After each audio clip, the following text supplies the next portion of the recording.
Hello, and welcome to the Brave New Weed podcast. And now, here's your host, Joe Dolce. Welcome to the Brave New Weed podcast, high-minded conversations for the post-prohibition era. I'm your host, Joe Dolce, and I'm here with my co-host and co-producer, the venerable Matthew Hendershot. Oh, thanks so much, Joe, for having me back on the podcast. Always a pleasure, as you know. Matthew, this is a super interesting episode. I know I say that about all of them, but this is about the future of the price of cannabinoids and how it is going to be plummeting in the next 3 to 5 years, and how very few people in North America are aware of this. So I don't want to talk too much about it quite yet, but I cannot tell you how interesting and how revolutionary this podcast is going to be. So before we get into it, can we talk about a little news? Let's do some news. Before we even do that, I wanted to say I was listening to our last episode with Craig Gross, the evangelical pastor who's pro-cannabis, and it struck me as quite interesting. You know, evangelicals are so against cannabis, and it doesn't seem like that's going to change, even despite the efforts of someone like Craig. And it struck me how this is going to play out in the political arena. Let's see if I have any predictive skills. My guess is that Trump will not come out for legalized cannabis, even though he well knows the economic benefits of it, because he cannot afford to alienate that Christian base. Did that strike you when you were listening to the episode last week? You know, it does raise a couple of questions. I've always been of the mind that cannabis legalization for the Trump administration could be, pardon the pun, but a trump card when it comes to getting reelected in 2020.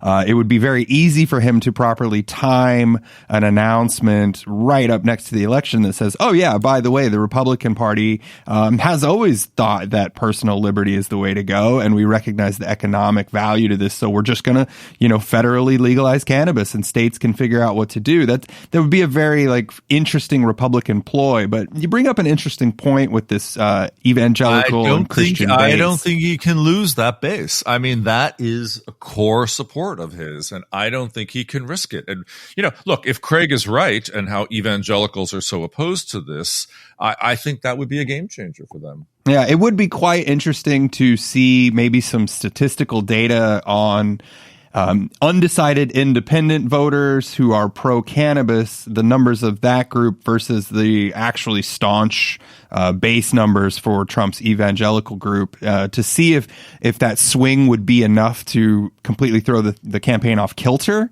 And it might also be interesting to discuss timing on something like that. If evangelical voters are decided all the way up until mid-2020 and he waits that late to do an October surprise, as it were, on legalization. You heard Craig. These people are not moving off their position. They're not going to change. Sure. They're convinced that this is a sin and that the Bible, proscribes it. You know that these are heartfelt, long-standing prejudices. They are not flexible thinkers. Let's put it that way. Yeah, I just wonder if he would be able to pull off sort of the ultimate bait and switch to get both groups. I don't see how he can do it, but it's much to be watched. And let's see if I have any political predictability. I don't know if I'm in any good at predicting. Was there any other news that you found interesting? Actually, yes, there were a couple of interesting stories that I came across. One is a research study that has come out of Montana State University. They have gone back and looked at U.S. high school health surveys between 1993 and 2017 and have found that the likelihood of teen use is lessened by about 10% in states where recreational use has been legalized. This has been true all over the world. It's true in Holland. It's true in Portugal. It's wherever they have decriminalized or legalized cannabis, teen use seems to drop. Do they cite any reasons why? There were a couple of things that came up. This was a study that collected the data from 1.4 million teenagers across this in an annual survey that was taken by the Center for Disease Control and Prevention.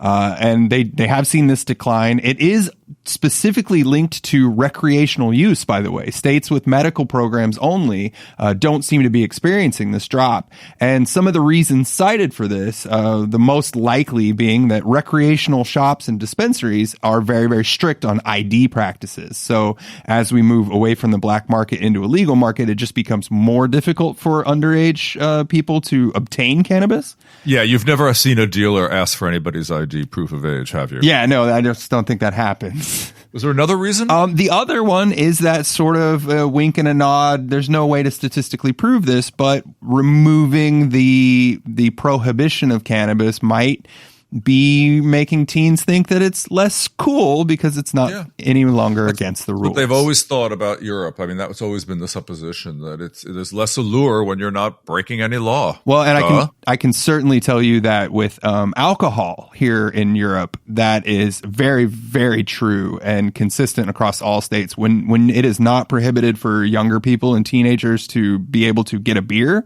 the idea that they hang around and drink is actually less likely.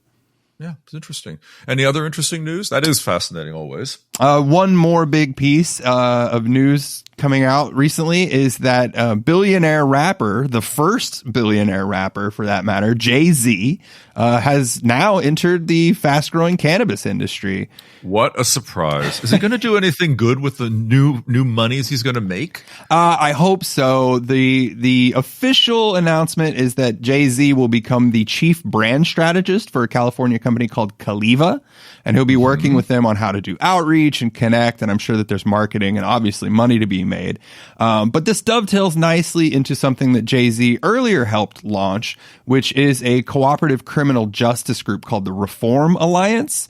And this is a group that is helping people who have been arrested or convicted of minor drug offenses go through the process of the expungement, filing the paperwork necessary, getting these sort of convictions overturned and erased, which is something that, you know, as more and more states legalize and we have these sort of expungement programs, is going to be super, super expensive. I think there's something like 1 million people, mostly men of color, who are in jail because of marijuana crimes still. Yeah. So that's an important thing. I hope he does it, and I hope he sticks with it, and I hope he's effective at it. I hope he makes a lot of money to do that. Yeah, well, if anything has shown over the last decade, it's that Jay-Z is not a fool when it comes to where he puts his money and the work that he does.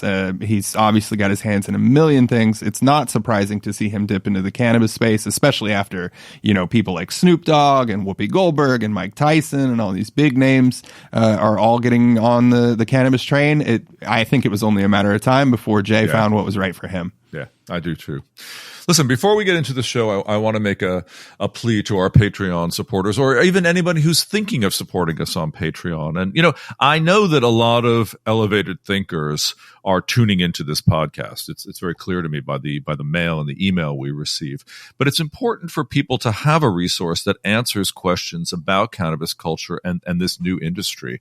And that's why I'm hoping that any of you guys who are listening, and women who are listening to this podcast now, will follow your ambition for more elevated thinking by donating as a Patreon supporter for about as little as $1 a month, or we'll certainly accept more if you have it. You can help us keep these conversations going, and you can keep your mind elevated. You can find our Patreon support page at patreon.com/bravenewweed. That's Brave New Weed. It's easy, it's safe, and it's helpful, much like the topics on this show. So please go to patreon.com/bravenewweed and help us help you to keep your thinking elevated. Listeners, I want to personally thank you all. The Brave New Weed podcast is now bigger and more popular and more widely consumed than ever before. And that's because of all of you. But we don't want to stall out now, and we want to continue to grow. So we have one simple ask. If you love the show, share it with one other person who you may know, who may benefit, or has a curiosity and just wants to learn more.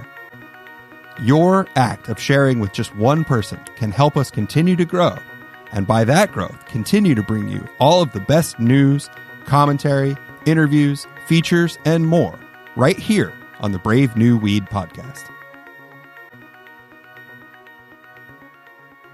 I want to talk about this episode by telling you the story of vanilla. This is an interview, by the way, with a gentleman called Jim Plamondon.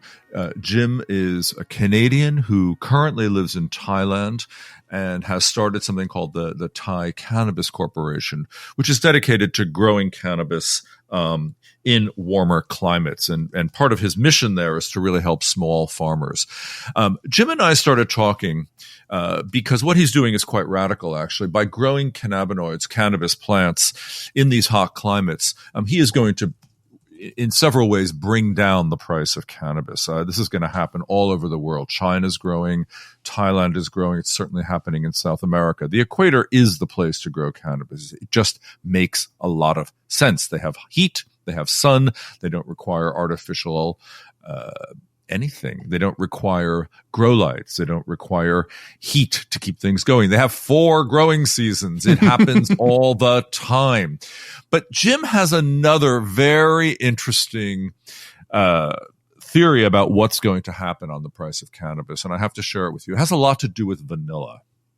Matthew, do you know where vanilla comes from? Meaning location on the globe, or the fact that it's grown as a bean?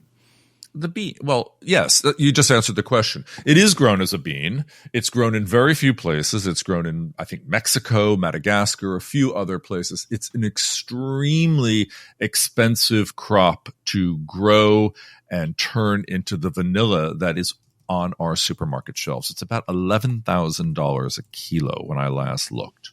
Now, think about that. Think about how vanilla can cost $4 a bottle on your supermarket shelf. And the reason it can do that is because years ago, scientists created an artificial vanilla called vanillin.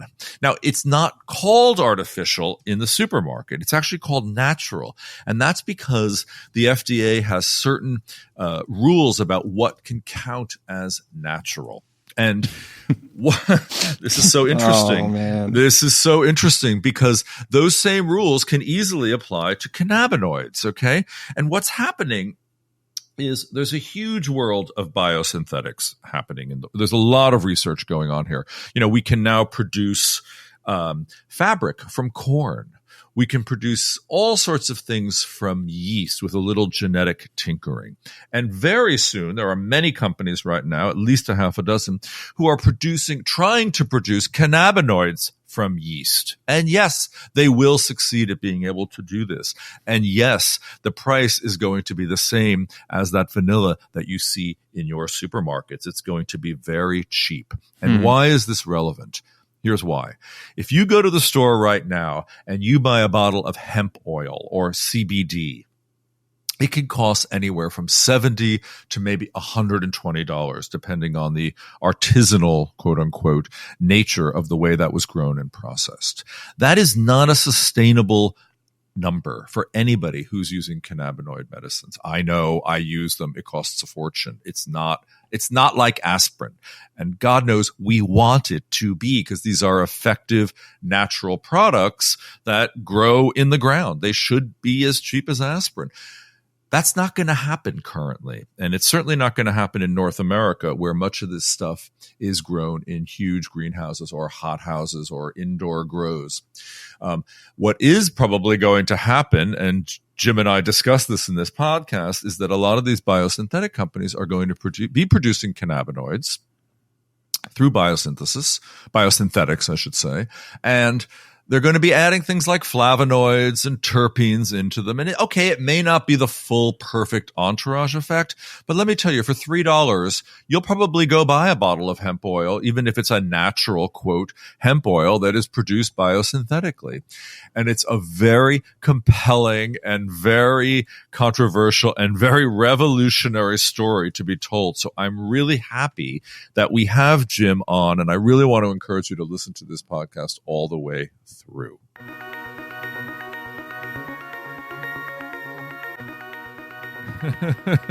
Jim is the head of, Jim runs a company in Thailand called... Well, I am the vice president of marketing at the Thai Cannabis Corporation.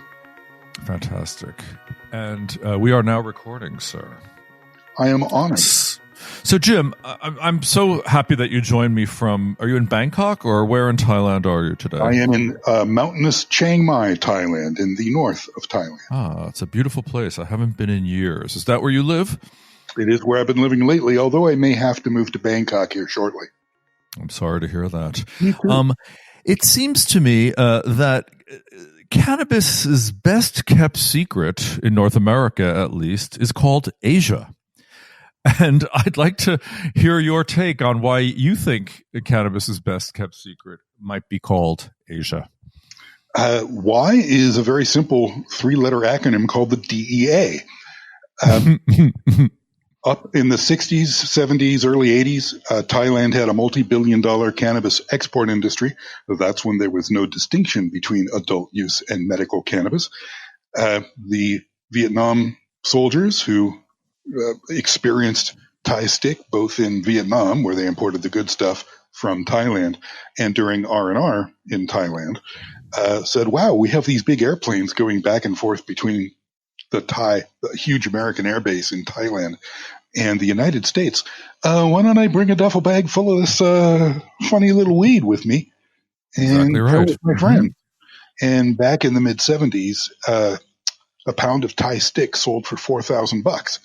And $4,000 in the mid-'70s, early '70s, you could buy a new car for that. This was when Jamaican lamb's bread or Colombian gold, whichever one was in short supply and therefore had the second highest price, sold for half that. And Mexican ditchweed sold for 1/10 that. So Thai stick was never the highest volume cannabis product. That was always Mexican ditchweed, but it was by far the top quality product at the time, which begs the question. It does. So why is it still the best weed? Well, when the DEA came, first of all, they shut down all the imports by, intercepting the ships that the surfers and such were bringing in. And when the big ships and the containers and the other mechanisms for bringing Thai stick and Nepalese gold and all the good stuff from Asia into the United States all got shut down, the smokers there went, well, damn, now we have to grow our own stuff. And they tried to grow Thai stick, but of course, it's a tropical plant. The summers weren't long enough in North America.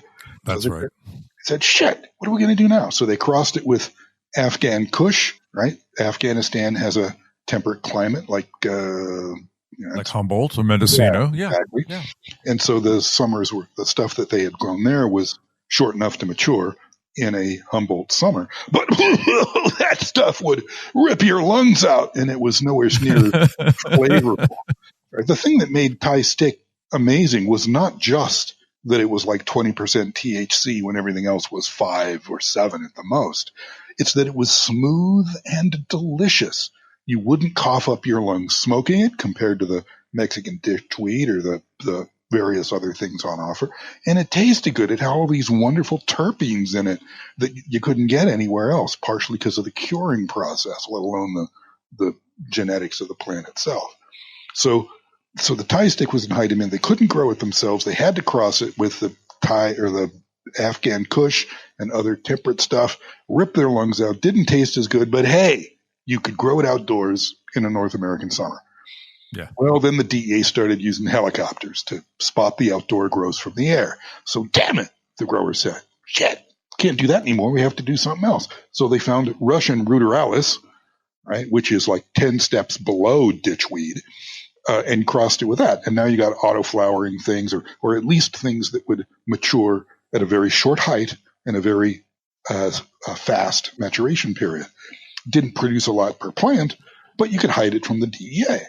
And so the growers shifted indoors, and that's how the ball bounced. And both of those hybridizations threw away quality, right? They threw away taste and smoothness, flavor, and THC at the time. They were able to breathe that back in, but they threw away a lot in order to get ease of production. It was just like breeding hybrid corn for higher production or something.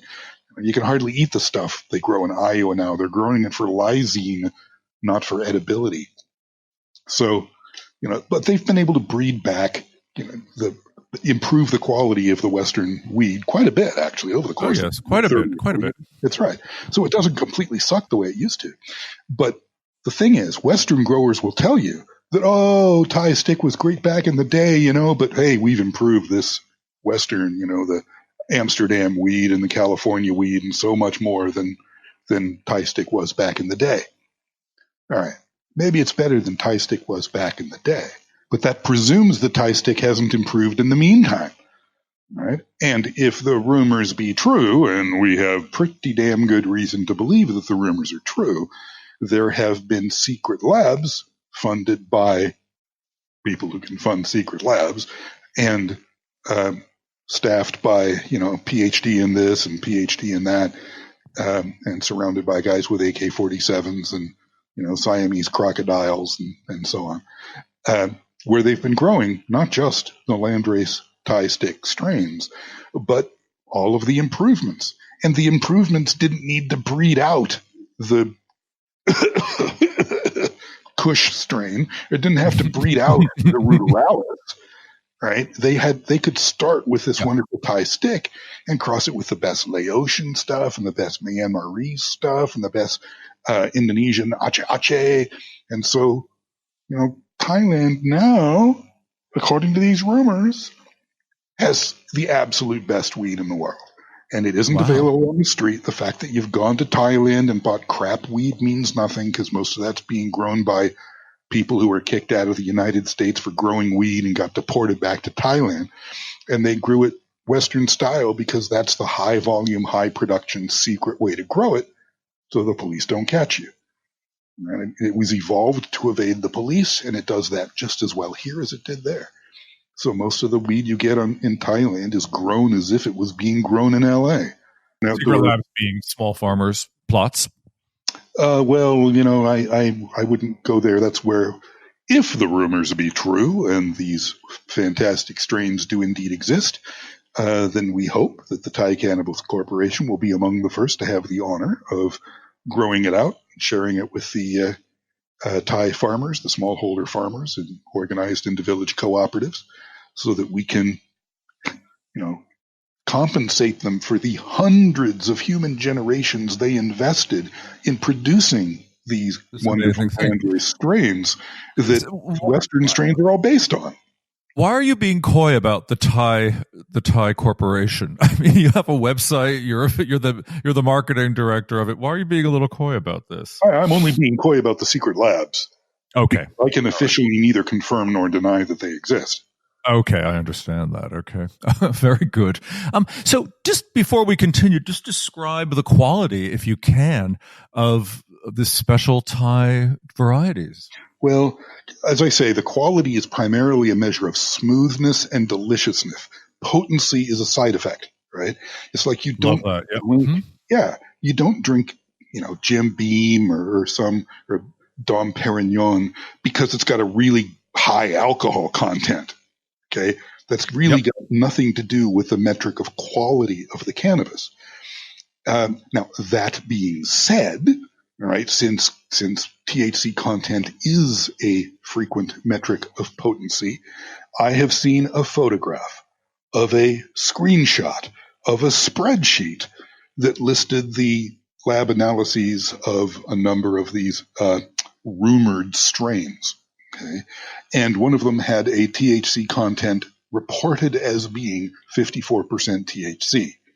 Now, my bullshit detector went up big time when I saw that because, you're talking 54% is this one molecule that's not lignin, that's not cellulose, that's not, the structural material of the flower itself. Okay, so you'd have to dry the holy crap out of that thing. And, I got to think that some lab technician was in competition with some other lab competitions to see how high they could get the THC lab result, which is a very different thing from trying to get the highest THC content in the cured bud, or in the oil or something like that. So my guess is they fudged those numbers a bit.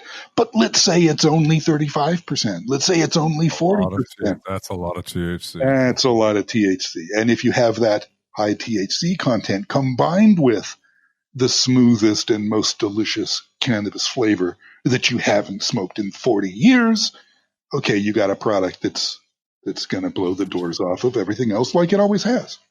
So what's the flavor? Well, it's what are the terpenes? Talk about terpenes, if you will. Is it limonene, lemony, yeah. piney? Yeah. I don't know how to pronounce these things because I've only ever read about them in books, so it's not something I've sat around talking about. I can help you a little bit. Yeah. Yeah. Okay. But it's all like limey, fruity, pineapple-y. Yeah, myrcene. I mean, it depends on the strain. They've been growing this stuff here for depending on which researcher you see quoted, it's between 1,500 years and 2,000 years. Of course, it's been in India for 5,000 at least. So they've had a wide variety of strains, very carefully optimized for specific local conditions and uses. And the uses in Thailand were always medicinal and social. In India, for example, when the UN, that is the United States, was trying to shove cannabis prohibition down their throats, the UN minister said, if I try to tell the Indian population that cannabis is a dangerous drug, 600 million Indians will die laughing. Yes. Right? Because it had been such an integral part of the culture since, the dawn of time. One of the first things to come out of the mythological tug of war between humans and demons in the churning of the sea of milk was cannabis. It was a holy plant. So, whereas the West is legalizing the demon weed, this foreign substance, Thailand is just re-legalizing its cultural heritage. It's like legalizing apple pie. Mm-hmm. Jim, before we continue, there's many things I want to talk to you about, but let's just tell our listeners a little bit about who you are and how you ended up in Thailand, and from where did you come to get into cannabis? Please tell us a little of your story. The key event that got me into cannabis is that my wonderful wife, to whom I was married for 25 years, Patricia Marlene Shaw Meeks Guffey Plamondon, she'd been married a couple of times before me, so she had a really long name, passed away in 2012 from an overdose of methadone that was prescribed to her for her arthritis pain. And at the time I thought, accidents happen. Life's a bitch. People told me I should suggest, we should sue somebody or something. But the doctor who prescribed it to her wasn't being an asshole. She was in pain. He prescribed her medication. I didn't know at the time. Who knew? It was a long time ago, before the epidemic really got started. Then I learned, there was a paper published in 2014, and I read scientific papers for fun. So, so I saw this paper in 2014, just a couple of years later, that said that in those jurisdictions where medical cannabis was not only legal but easy to get, the rate of prescription opiate overdoses was way lower, like 20 to 40% lower, almost half. Right? That's 70,000 people died last year of right. Yeah. Opiate overdoses. Yeah. So it's actually causing the life expectancy in America to decline for the first time ever. Mm-hmm. So my wife had something between a 20 and 40% chance of still being alive if medical cannabis had been legal in her state of Texas, which I don't think maybe it's still true, but you can't actually get it. So I think maybe they legalized it, or they're about to legalize it in Texas. But if I know Texas, it'll only be available from one store, which is only open for 30 minutes a day. And they'll always have electrical problems for that 30 minutes or something. It's like an abortion clinic. It's theoretically legal, but you can't get one. That's Texas. So that and around then, I visited my family in Washington State, where it had just become legal for recreational use. And I hadn't smoked weed since high school. Right? And for me, gray-haired guy that I am, that was 1978. That was a while ago. And I lived in Del Norte County, which is one county north of the Emerald Triangle. So, wow, way up. Okay. Yeah. So it was in prime cannabis country. But I was, young Republican. I was a young John Boehner. And so I was My dad always said, never do anything that would prevent you from getting elected or look bad on the local newspaper if it came out. And that's not really a bad rule to live by. But it made me way too conscious of what other people thought and not about what I thought. So when I went into a store with my kids, they said, yeah, check this weed out, Dad. And over here, there's this kind, and this will give you couch lock. What's that? And this will get you all excited. And really? Weed can do that? It was a real eye-opener. And then in 2018, another study came out that basically proved the 2014 study about the decline in death rates from medical opioids from the presence of medical cannabis, and proposed a couple of mechanisms and had some data to back it up. So that was pretty compelling stuff. Now, in the meantime, I was lucky enough to find another wonderful wife and get married again.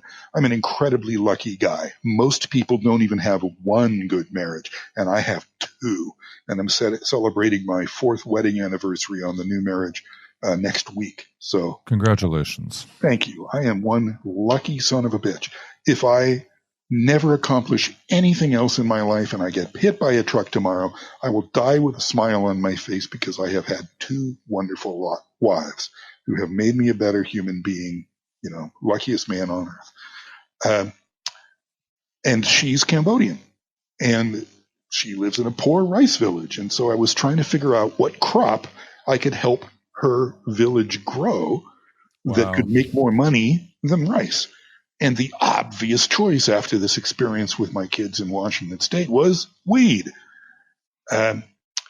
So I started looking into weed, the economics of weed, the costs to grow it in Cambodia versus the Emerald Triangle and stuff, Salinas Valley, whatever. And it was so totally clear that Cambodia could produce this stuff so much cheaper than in North America. And Cambodian strains were nothing amazing. Nobody smoked Cambodian weed if they could get Thai weed. And again, that wasn't just the strains, that was the cultivation techniques and curing. But nonetheless, even if you're just looking at cheap commodity weed, Cambodia could produce that by the metric ton, by the containerful. So I wrote a couple of articles about that got picked up by the Cambodian press, which led to me getting called by a couple of Cambodia is run by tycoons. It's like Russia. It's run by the richest people. And so one of them said, hey, come work for me. I'm not going to name him. Come work for me, and let's explore setting up a cannabis industry in in Cambodia. But it was a couple of years too soon for a variety of reasons. And so that didn't really go anywhere. He wanted me to set up a venture capital fund that would invest in North American weed stocks, which I thought was completely pointless. Yes, you'd make some money doing that, but that does nothing to help people in the village.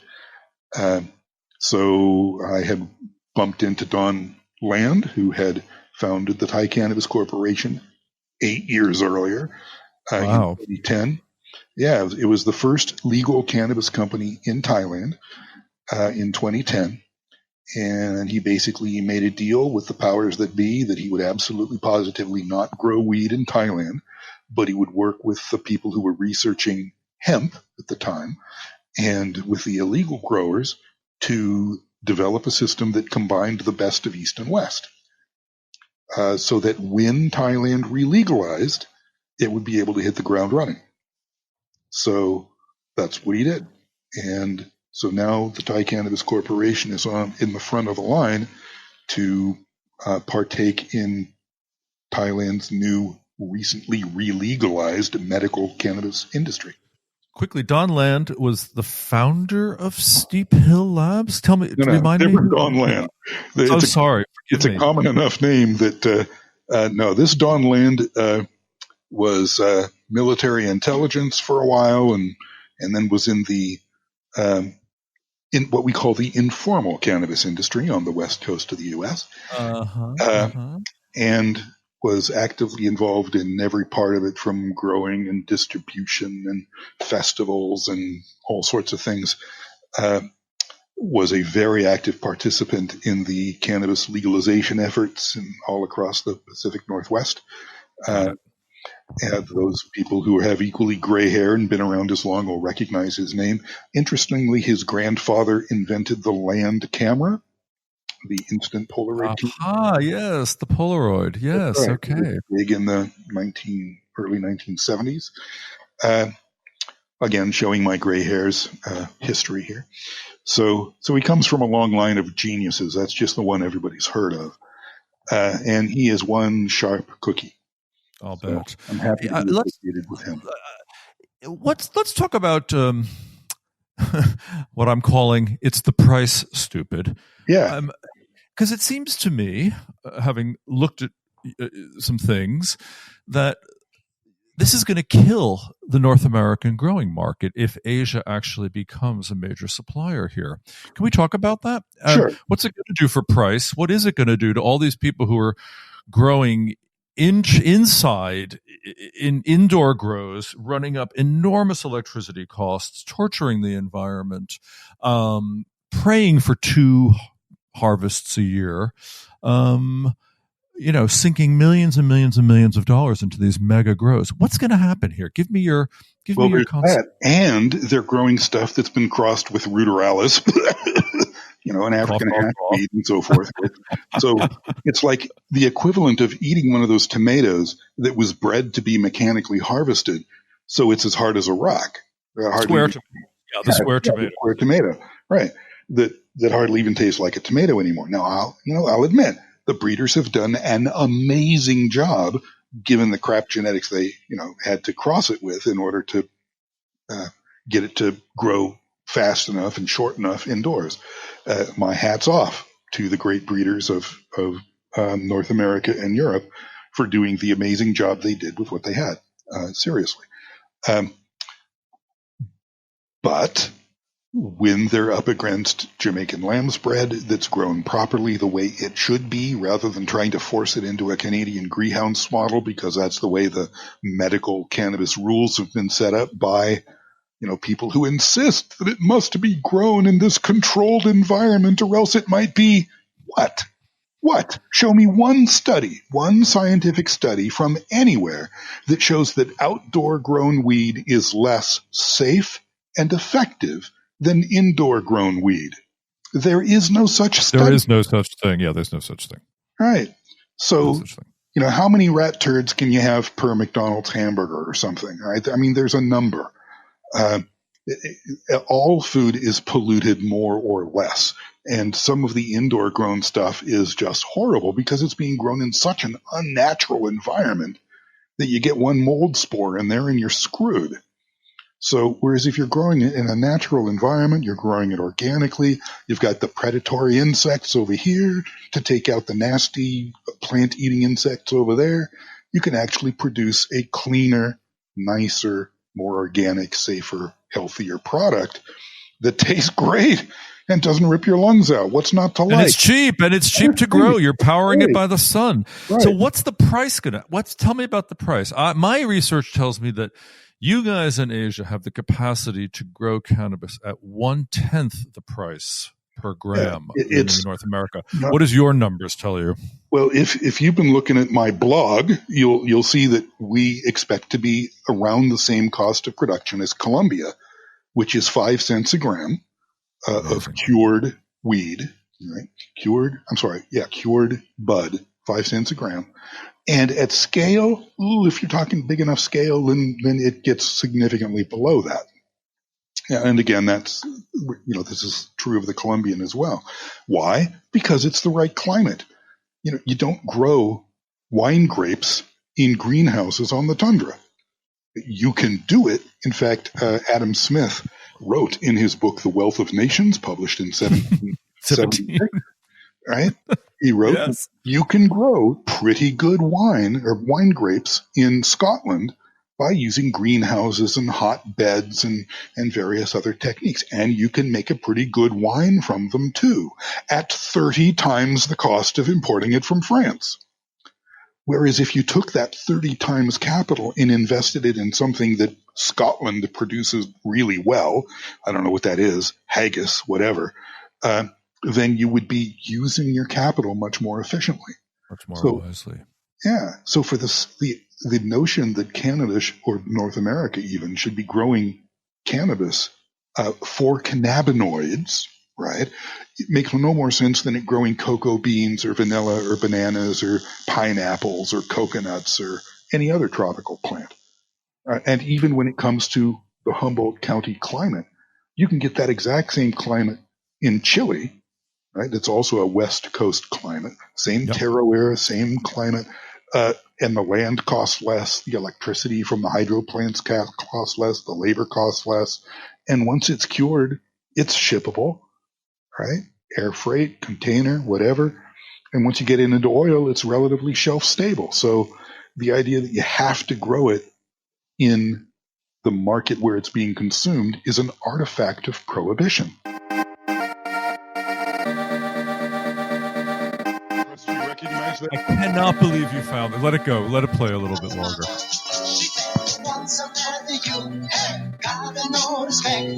What do you think you do? Why you look so sad? It's not so bad. It's a nice place. I'll shut up in your face. All right, now you got to tell the listeners what this is, because I know what it is, but me and the other Joe Dolce know what it is, but not many other people will. So for those of us with the appropriately gray hair, this was a novelty hit song. I don't remember exactly when, early 80s, I think. In the 80s, yep. Yeah. And that, hey, shut up, your face. I mean, that line made it a hit song. And it was in 19 languages, that song was recorded. It really? I have to tell you something. So that is so politically incorrect now. Right? Oh my God! It's making fun of the way Italian people spoke. But but the reason you're playing that song is because the artist who recorded it is named Joe Dolce. Exactly. But there's something very funny about that, because he once read an article I wrote in the 1980s and wrote me a letter from Australia, which is where he lived or lives. You know, basically saying, is it possible there's another Joe Dolce in the world, that two people have survived lives of incredible mispronunciations? And I wrote him back and I said, yeah, if we got married, we could easily, get the Charles monogrammed. It would be no problem. And he said, hey, I'm coming to New York. Let's meet. So we didn't get married, but we actually did have a meeting of the Joe Dolces one morning in New York City, where we shared our life stories of mispronounced last names. And he made a fortune off of that recording. God bless him. Let's go back to our conversation about the price. So it sounds to me like, are you predicting that cannabis grown in the equator, which is where it wants to be grown, is where it's happy, basically, where it wants to be grown, where it wants to be grown cheap, is going to supplant the North American supply chain? Duh. I'm trying to come up with some witty response, but duh.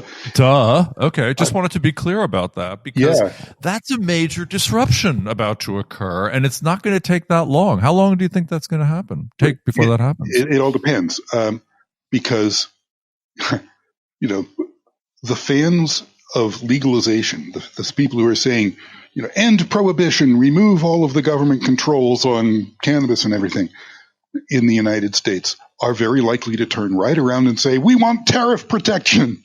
We want import barriers. We want import quotas. Right? Oh, you know it. But if they do that, all they're going to do is keep the price high, which not only hurts the consumer, but opens the door to synthetic cannabinoids.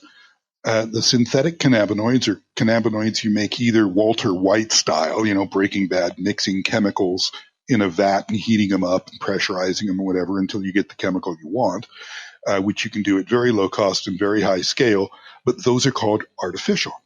If, however, you genetically engineer algae, bacteria, or yeast, my personal favorite, you bioengineer brewer's yeast, so that instead of shitting alcohol, it shits cannabinoids. And then you concentrate the cannabinoids out of that yeast shit.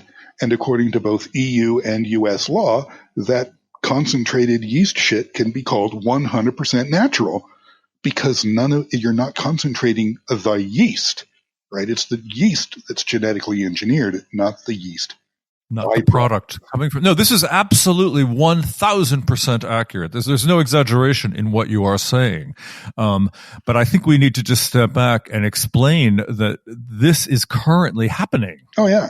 In the world. This is happening in pharma labs all over North America and Europe at this moment. It's being fun. I mean, if you go to my website, the Thai Cannabis Corporation website, there's a blog post called Cannabis the New Vanilla that goes into this in considerable detail with lots of links off to the side. The bottom line is that the big cannabis companies are funding this. The Kronos Group has made a big deal with Ginkgo Labs.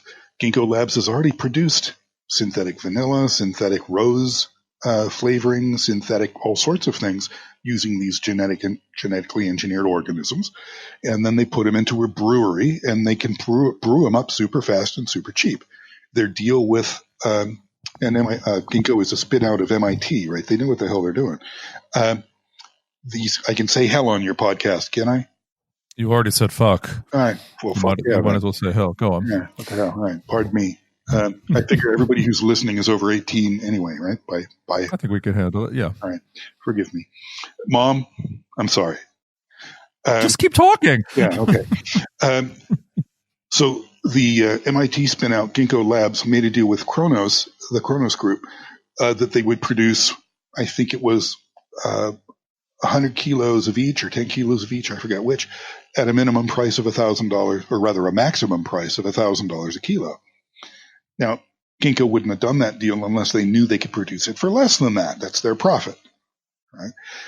Similarly, a company called Demetrix is a spin out of UC Berkeley, and it just announced a big round of funding and various different scientific breakthroughs, and it expects to get its cost of production, it has published, of under $400 a kilo, and that's both for CBD. But once you genetically engineer something for CBD, it's trivial to do it for THC, CBN, XYZ, doesn't really matter. It's a different strain you're engineering each time. They're not going to produce, the whole gamut of cannabinoids and terpenes and so forth. But so what? If they're producing at $400 a kilo, that's more than my cost, or less than my cost of extraction, right? So if they're producing for $400 a kilo, they can mix all this stuff together, just like imitation vanilla is mixed together 30 odd chemicals to make a synthetic vanilla blend that is subjectively indistinguishable from the real thing. From real. And costs pennies compared to many, many, many dollars. Yeah. So this is, first of all, that blog you wrote about vanilla and cannabinoids is one of the best blogs I've ever read. It is complete genius and completely prescient. So I want to thank you for writing it, and I want to recommend it. Given what a good book Your Brave New Weed is, that is high praise indeed. So let's just flatter each other to death here, man. But that was such a great blog, and it really makes it very clear that this to me is going to happen. Yeah. Because right now the price of meds this is something I've been ragging about on this podcast for years now. The price of cannabis meds is insane. It's just not sustainable, right? And when you have something like CBD that we really want to be as available as aspirin, but given the cost of production in North America is never going to happen, this suddenly you're going to see it. It's going to be everywhere. It's going to be it is already everywhere, but then it's suddenly going to be inexpensive and accessible. And this is the brave new world of biosynthetics. Yeah. This is really the brave new world of weed, I think. So the cannabis cultivation industries, farming cannabis for cannabinoids, farming for fiber and seed is completely different. You can't synthesize cannabis seeds. Cannabis seeds are awesome. They're highly nutritious. Everybody in Kentucky and Emerald Triangle, whatever, they should be growing cannabis for seed. And they will be sooner or later, or they're not going to be in the cannabis business at all. And it's not, this is just basic economics. It's the economics of corn and soybeans and any other crop you can name. You grow it where the cost of production is the lower. Yeah, vanilla. Mm-hmm. You grow it where the cost of production is the absolute lowest, which means it has to have ideal terroir, both the soil and the climate and all of the infrastructure and the cost of labor, electricity, whatever the inputs are. Those have to be cheap. You have to have good transportation, port facilities, all that kind of stuff, depending on the bulkiness of the thing you're exporting. One of the things about vanilla is that it's so concentrated. Natural, pure vanilla extract at the moment, last time I looked when I was writing that article, was something on the order of between $2,000 and $12,000 a kilo. The range was huge. I couldn't nail down a hard price on it, rather like CBD right now, CBD isolate. And so, of course, at that kind of price, if it's $2,000 a kilo, but you could make synthetic stuff for $50, then the people who make vanilla cookies are saying, I just can't afford to use the real thing anymore. Yeah. But if they use bioengineered, biosynthesized vanilla, okay, instead of costing $50 a kilo, maybe it costs $100, $150. That's still way cheaper than $2,000 a kilo. And they can get it month after month after month, no matter what the weather is in Madagascar. If they have cyclones, political upheavals, whatever, they're getting it every day. So I have, I don't have stock in any of these synthetic cannabinoid companies. I have no interest in them. My interest is in helping Thailand survive the global price collapse and the onslaught of synthetic cannabinoids. I mean, if you're doing business strategy, you can't think a quarter ahead. You got to think years ahead. And you do the basic Michael Porter's 5 forces analysis to define the strategy, and one of the forces is the threat of substitutes. So I looked at the threat of substitutes, and it's a massive threat.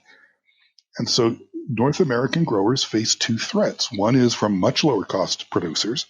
The last time I looked in Salinas, the lowest cost, and Salinas is the best place to grow weed in the United States because of the ocean breezes and the even climate, the good infrastructure, the relatively cheap labor, et cetera. And so all of the cut flower industry got concentrated in the Salinas Valley, the Central Coast generally, in the 1980s. And then refrigerated air freight made it possible for Colombia to take over the cut flower industry. And now they have a $2 billion cut flower industry. That's right, yeah. They're waiting to start growing cannabis flowers in their greenhouses instead of roses and carnations and whatever they were growing before. So, production shifts to where it's least expensive. And in a way, that's a really good thing because Colombians are pretty darn poor, way poorer than the average poor American. America's poor are the richest poor people in the world. After you live in Cambodia and Southeast Asia generally, you can see real poor people. Yeah, you really know poor people. Poor people. People who are starving to death. But they are often happier poor people, which is another conversation for another podcast. Yeah, they used to be, but now they have Facebook. So now they see how everybody else is living. Oh, I see. So there goes that false sense of happiness. Yeah. So, but is it really realistic to think that Asian-grown cannabis is going to make an appearance back in North America? Sure. And how can I get some, please, quickly? Well, unfortunately, quickly. Like, how do we get it? Making appearance. What is it? What are we looking at for a timeline? What really? So it all depends. If the North American cannabis guys, the growers always, it's what's called a special interest group, right? The American system is dominated by agribusiness and pharmaceutical and various other special interest groups, the various lobbyists, because they can concentrate their economics, their voices in Washington much better than the widely distributed cannabis consumers or patients or whatever. Their votes are diffuse, but the dollars of the lobbyists are concentrated. And so the lobbyists, America's corruption is nothing compared to countries other than Thailand that I visited in Southeast Asia. I would never criticize my host. But America's corruption is entirely top down. That's right. Yeah, the politicians who are running the show, they got their hands out and their pockets open and their hats held in front of them, and it's all about the money. So if the growers get together and promote tariffs and import barriers, they'll say they're protecting the American consumer from foreign grown weed that can have these negative side effects. They'll basically take reefer madness and have it be about Mexican weed, right? Or Asian weed or Colombian or Asian weed. Yeah. This stuff will drive you crazy, right? It'll lead you to kill people. right? It'll be the same set of lies, except it'll be about foreign weed instead of weed. Right? And So interesting. the way to overcome that is to have the same people or the same group of people who fought for cannabis legalization before fight for cannabis freedom again, this time in terms of free trade. Yeah, let's see how that happens. Let's see how that happens. And if it doesn't happen, they're just giving the industry to the synthetics, right? The North American and European growers are going to be out of the cannabinoid farming business. They can still be producing fiber and seed, but the cannabinoid farming business, they're just not well suited for it. It's a high labor intensive, mostly tropical crop. It doesn't work in North America at any kind of efficiency. They're going to be driven out of the business either by the synthetics or by the poor farmers, in developing countries whose ancestors developed the genetics that all the Western strains are based on. It's a simple matter of justice, social justice. And it does complete a very nice circle also, I have to say. Yeah. It's all coming home again. So if you're not going to be exporting to North America, will you be exporting to, say, Australia, New Zealand? We'll get there in a minute. But as far as okay. If you look at North America, it legalized hemp, right? And when it legalized hemp, it legalized both the importing and exporting of hemp. So if the same pattern is followed with high THC hemp as with low THC, high THC cannabis as with low THC cannabis, and because the North American industry is very focused on exporting, right? The West Coast is desperate to export their oversupply to the Midwest and the Central, and to the Eastern states. Oh, yeah. And when those get oversupplied also, then they're going to want to export to the rest of the world, believing that, our cannabis is the best in the world and those Asian guys don't know what they're talking about. Despite the fact that, of course, we can sample all their stuff and they can't sample ours, right? Because it's still in the secret lab. So, arguably we know what we're talking about and they don't by definition. But, that aside. So if the U.S.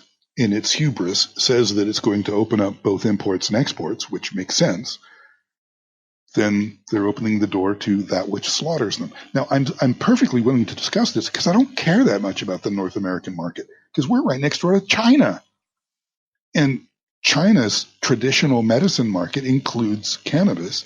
And although it's been illegal there, they're growing hemp by the New York ton, and they've recently started producing legit CBD oil, not the shitty crap that was full of heavy metals and everything, but relatively good. That's right. And they can't make enough to meet demand. And besides, every Chinese person knows that every inch of China is, in fact, industrially polluted. And so they don't trust any agricultural products produced in China. That's why anyone who has money buys milk from New Zealand or Australia, not milk from China. And same with everything else. So that we had a minister of health come down from China saying, please grow medicinal herbs, including cannabis, and sell them to us in China, and we'll buy pretty much everything you can make. So, the U.S. can do whatever the U.S. wants to do. We've got China, we've got the Middle East, where cannabis is halal, okay? And kosher. Yeah. It is kosher, It's currently illegal, but, that's true in all sorts of places that have gone legal. So, the U.S. market would be nice, but it's not that important. Jim, what is the Thai twist? The Thailand twist. Okay, so I am both a U.S. and an Australian citizen.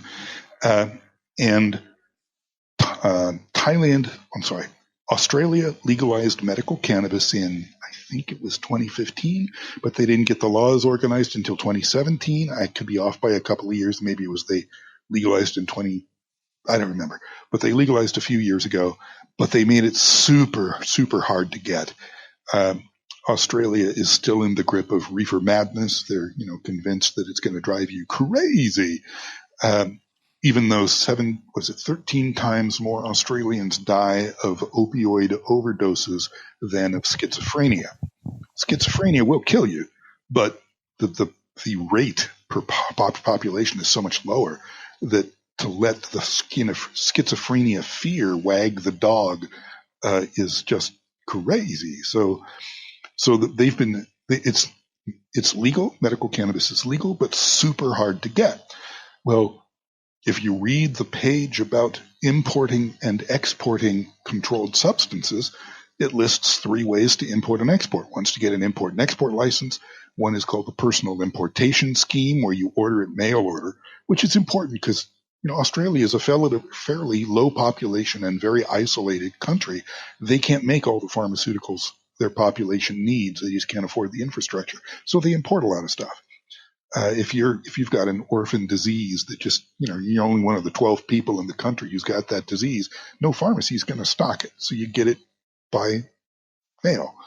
Well, that's specifically closed to medical cannabis, the personal importation scheme, but the what's called the traveler's exemption is not. The traveler's exemption says specifically that if you've got a 30-day supply of medicine, including medical cannabis, that has been legally prescribed and legally obtained, then you can bring not 30-day, but rather a 90-day supply into Australia. And so I did that. I got one of the doctors close to us is one of the first doctors who got certified to legally prescribe cannabis in Thailand. And he wrote me the handy dandy prescription. I went out to the street and bought some illegal weed, took it to the health ministry, which gave me amnesty for the weed under Thai laws. Then it became legal weed. I then hopped on a plane, very importantly, a direct flight to Australia. You do not want to pass through Singapore. No, you do not. That's right. Which will give you the death penalty if you got a bunch of weed on you. But flew into Perth Airport, filled out my customs, anything to declare form, declared that I was bringing in medicine, controlled substance, something like that. I ticked the box and circled the right thing, and he waved me through. Now, I had contacted the customs agency, all of the various agencies involved in this, and said, I'm coming in on this flight to this airport at this time, and I'm bringing medical cannabis with me, and here are all my documents and everything. So it's not like I was sneaking in, because I was trying to establish a legal precedent. But people had already brought in medical cannabis from Canada and from Amsterdam. So I wasn't the first one to come in. I was just the first to come in from Thailand, which is only a couple of $100 away from Australia, whereas Canada's like $1,500 and Amsterdam's even more. So the Thailand twist makes it possible for an Australian citizen to hop on a plane to Thailand, get a Thai certified doctor to prescribe medical cannabis for his legitimate medical condition for which cannabis is the appropriate thing. They're not going to just write you a California style medical recommendation because you have a pulse and you want cannabis, right?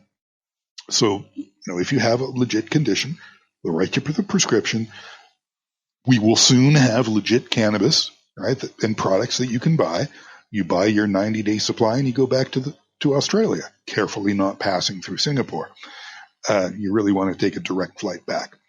And that's the Thailand twist. You do that every 3 months and you got a legal supply of cannabis without having to deal with Australia's ridiculous, or the prices, or the ridiculousness. Here's what it is. A general practitioner can't prescribe cannabis. He can recommend that you go, or she can recommend that you go see a specialist. The specialist can then prescribe cannabis, but the Minister of Health in your state has to approve it. The Minister of Health.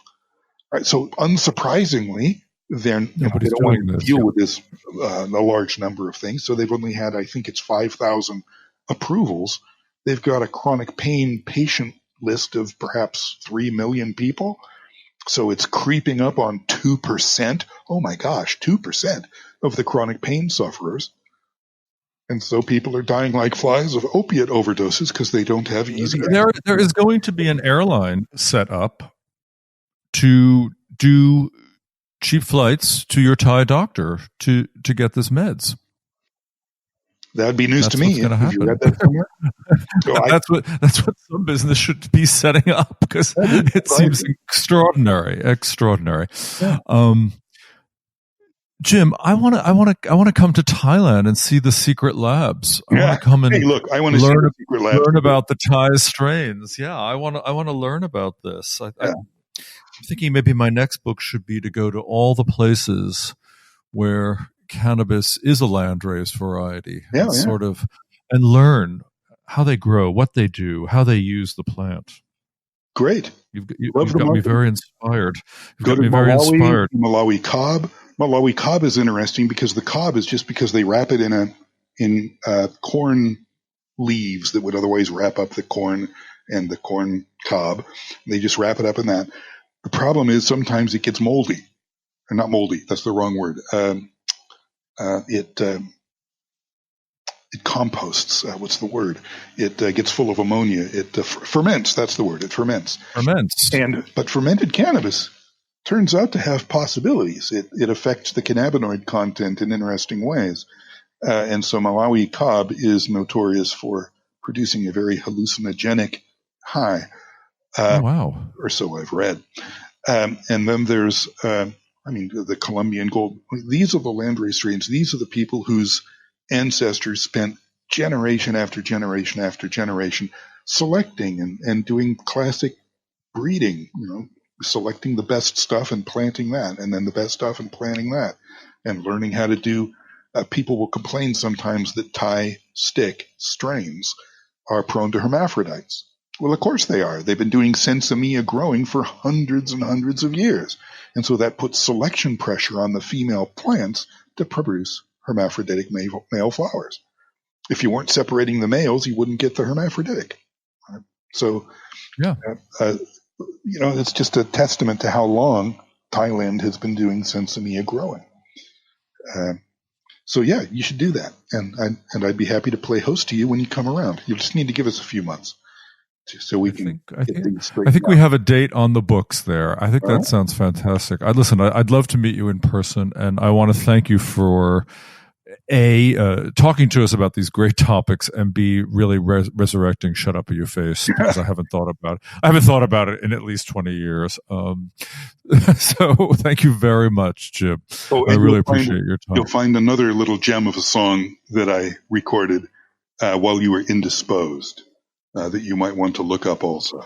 But why don't you just play it to do our closeout here? I can't play it because I don't know where it is. I've put it on the web. I can't find it anywhere. It was a song from some album or something that I remember from when I was a kid. I can't find the video. I can't find the lyrics, but it goes something like this. Hey, baby, I got just what you need. You ever take a puff of this funny looking little weed? Come on, try it. The first one's free. Oh, well, I don't know, man. Thank you. Guy takes a puff. Next thing I knew, I was flying high. The bluebirds were singing up in the sky. Man, I was just feeling fine. Much too good to be just for the young. And that's the song. And I can't find it anywhere. So if anybody can find that for me, I'd be delighted. Let us know. Email us at bravenewweedcast@gmail.com, and I'll transfer it to you, Jim. Jim Plamondon, thank you very, very much again. Cheers. Thank you. Bye-bye. Hi, listeners. We are always on the lookout for great things to talk about on the Brave New Weed podcast, and we'd love to hear from you. You can always email us at bravenewweedcast@gmail.com with links to articles, interesting news stories, personal accounts of things that you've done, or leads on books or products that we should know about. You can always contact us at bravenewweedcast@gmail.com.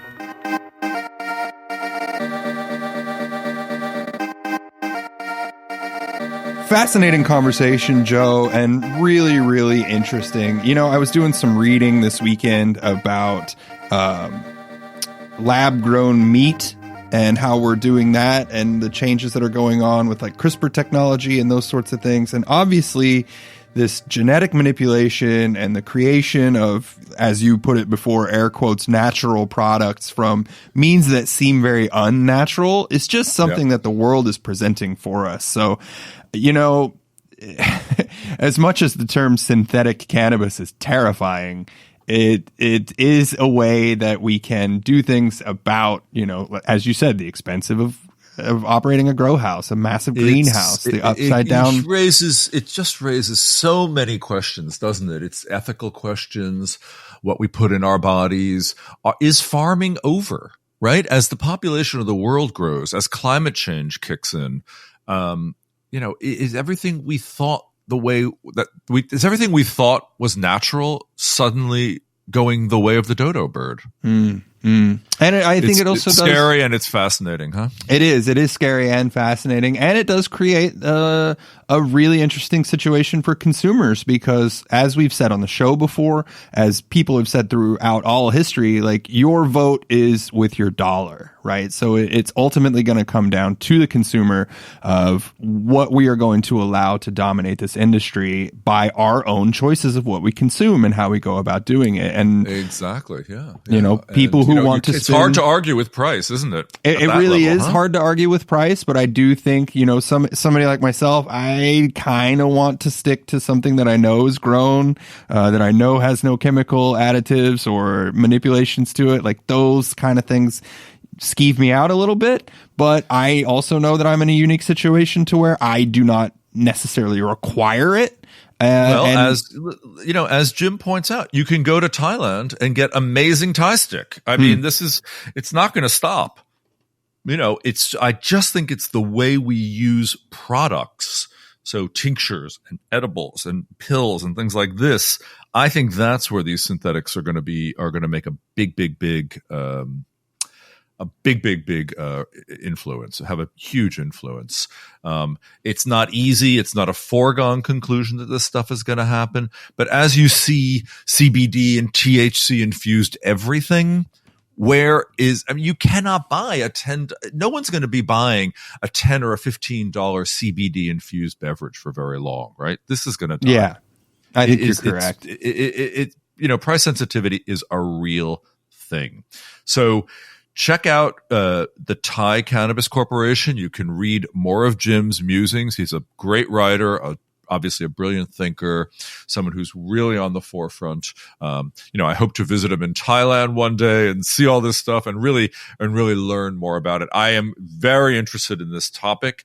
I want to talk a lot more about biosynthetics. I want to talk a lot more about the future of this. And I want to keep talking about price, because price is impossible right now. We know this, okay? So thanks for tuning into that one.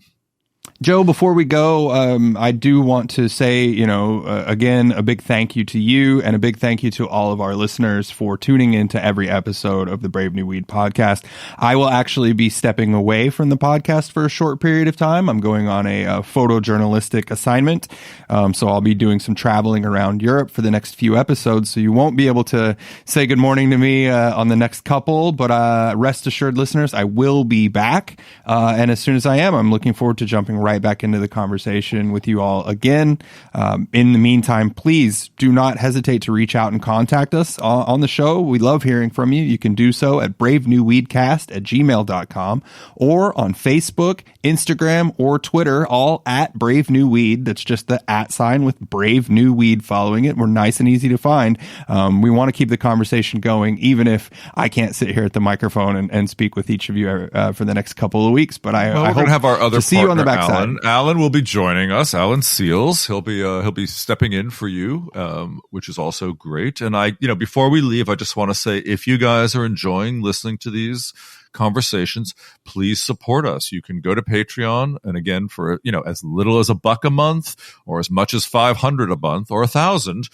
We have lots of different tiers, and we want to showcase cannabis and cannabis culture here. You can sign up at patreon.com/bravenewweed. And if you're not able to show your support with a donation, but you still want to be engaged, follow us on Twitter or Instagram, or send us a note. Tell us what you're interested in. We want to hear from you. We listen to you. We just love hearing from you. It's a great way to connect with the world. So thanks again for tuning in. And I hope you enjoyed this episode as much as we did creating it. Thanks for listening to the Brave New Weed podcast. This episode and all future episodes are made possible by amazing listeners like yourself. If you like what you've heard, we encourage you to show your support by giving $1 a month for special access and rewards on patreon.com/bravenewweed. You can also follow us on Twitter and Instagram via @BraveNewWeed. Find us on Facebook at facebook.com/BraveNewWeed. And remember, you can always find more information about us or information discussed in each episode by pointing your favorite browser to bravenewweed.com.